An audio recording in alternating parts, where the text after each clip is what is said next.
ാലോ അല്ലാഹുവേ ആരാധനക്കർഹൻ നീയല്ലാതെ മറ്റാരുമില്ല. നിന്നെയാണ് ഞങ്ങൾ ഇബാദത്ത് ചെയ്യുന്നത്. ഞങ്ങൾക്ക് ഇഖ്ലാസോടുകൂടി, ഞങ്ങൾക്ക് ആത്മാർത്ഥതയോടുകൂടി ഇബാദത്ത് ചെയ്യാൻ നീ മാത്രമേ ഉള്ളൂ എന്നർത്ഥം വരുന്ന പുണ്യമായ ഒരു ദിക്റാണിത്. നമുക്കൊന്ന് പറഞ്ഞാലോ.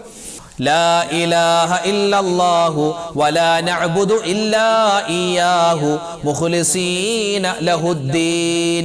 لا إله إلا الله ولا نعبد إلا إياه مخلصين له الدين. لا إله إلا الله ولا نعبد إلا إياه مخلصين له الدين. لا إله إلا الله ولا نعبد إلا إياه مخلصين له الدين. لا إله إلا الله ولا نعبد إلا إياه مخلصين له الدين.